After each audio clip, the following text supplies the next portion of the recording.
La simulation en santé est une technique qui met en situation des individus ou des équipes au plus près de la réalité.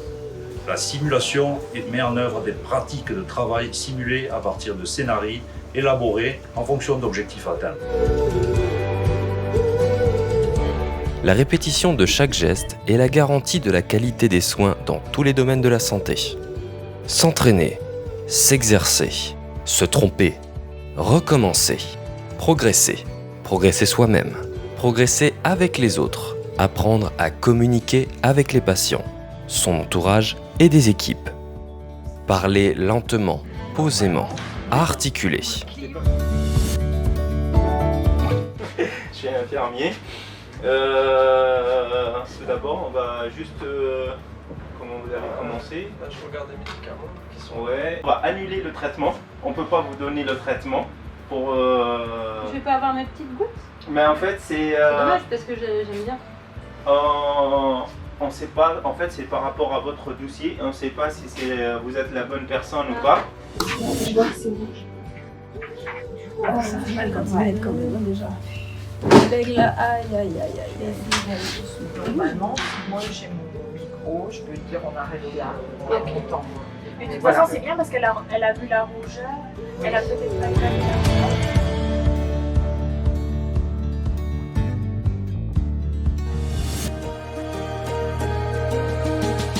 La simulation médicale permet de garder un contact avec les dernières nouveautés techniques, de bénéficier des dernières pratiques de soins, de maintenir des compétences et des acquis, ainsi que d'effectuer des recyclages. Un bâtiment dédié à la pédagogie par simulation en santé.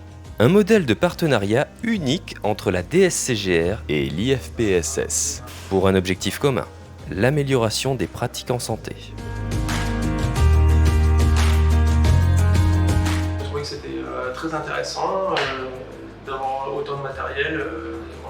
On se sent bien en immersion dans une situation. Voilà. Donc le début c'est toujours un peu impressionnant parce qu'on ne connaît pas trop, et puis après on se met vite au jeu. Et voilà, je pense que c'est intéressant pour la formation, pour plus de réflexes, et ça permet aussi de débriefer sur des problèmes qui vont nous arriver dans notre vie professionnelle. C'est une super expérience, ça permet de mieux se projeter dans l'avenir, et le fait de voir ses collègues de travail être dans une simulation, voir ce qui peut être une erreur, voilà, c'est se remettre en question sur nos pratiques, et c'est un super outil pour devenir infirmier. C'est très intéressant, c'est perturbant un petit peu au début du fait que ce soit une première fois, mais ça permet vraiment d'apprendre et par la suite d'éviter des erreurs. D'être observant, c'est intéressant parce que on voit différentes façons de faire, qu'on ne fait pas forcément de la même manière. Et du coup, on se dit, il y a aussi d'autres façons de le faire, il n'y a pas que comment je le fais. Et c'est aussi...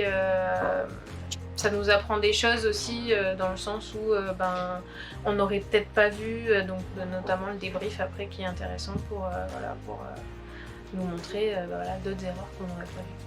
Et c'est vrai qu'avec tout ce qu'ils ont, avec la nouvelle technologie qu'on a, franchement, c'est très intéressant, quoi. Et c'est très formateur surtout.